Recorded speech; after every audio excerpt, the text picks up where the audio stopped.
नमस्कार मित्रांनो. हुकुमाची राणी या मालिकेच्या आजच्या भागात आपण बघतोय की राणीच्या बोलण्याला सगळे होकार देतात आणि वातावरण छान जमून येतं.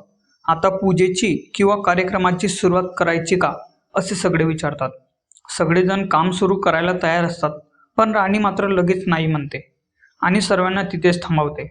राणी सगळ्यांना थांबवून एक प्रश्न विचारते की ती म्हणते की आपण सगळे मिळून एक खूप महत्त्वाची गोष्ट विसरतोय. असं तुम्हाला वाटत नाही का? तिचं हे बोलणं ऐकून तिथे जमलेले सगळेच विचारात पडतात की नक्की काय बरं विसरलो आपण. तिथे असलेला गोट्या आणि बाकी लोक राणीला म्हणतात, अगं राणी, देवाची मूर्ती आणली आहे, सुंदर हार आणला आहे, सगळे लोक सुद्धा जमलेत, आता काय बाकी राहिलंय? सर्व तयारी तर झाली आहे, मग कसली वाट पाहायची? यावर राणी अगदी शांतपणे सांगते की अजूनही एक खूप महत्त्वाची गोष्ट बाकी आहे. ती सगळ्यांना थोडं थांबायला सांगते आणि मी लगेच घेऊन येते असं सांगून आत निघून जाते. ती काय आणायला गेली आहे हे पाहायला सगळेजण उत्सुक होतात. थोड्याच वेळात राणी परत येते आणि तिच्या हातात रुक्मिणीची मूर्ती असते. ती सगळ्यांना दाखवत म्हणते की आपण सगळे विठ्ठलाची मूर्ती तर घेऊन आलो, पण रुक्मिणीची मूर्ती मात्र लगेच विसरलो. एवढी तयारी करूनही आपण रुक्मिणीला विसरलो ही गोष्ट ती सगळ्यांच्या लक्षात आणून देते.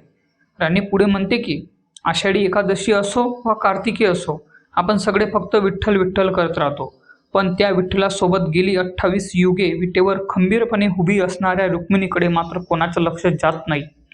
ती नेहमी मागेच राहते.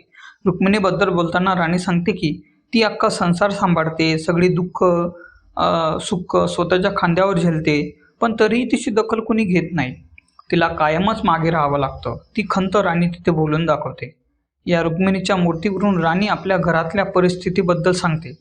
ती म्हणते की जसं आज आपल्याकडून या रुक्मिणीच्या मूर्तीकडे दुर्लक्ष झालं, अगदी तसंच आपण सगळे आपल्या घरातल्या स्त्रीकडे सुद्धा दुर्लक्ष करतो.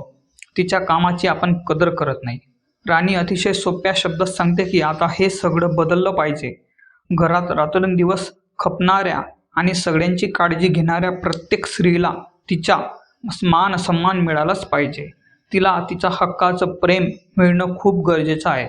शेवटी ती सांगते की स्त्रीने कुटुंबासाठी केलेल्या कष्टाचं आणि त्यागाचं कौतुक तिच्या वाट्याला आलंच पाहिजे.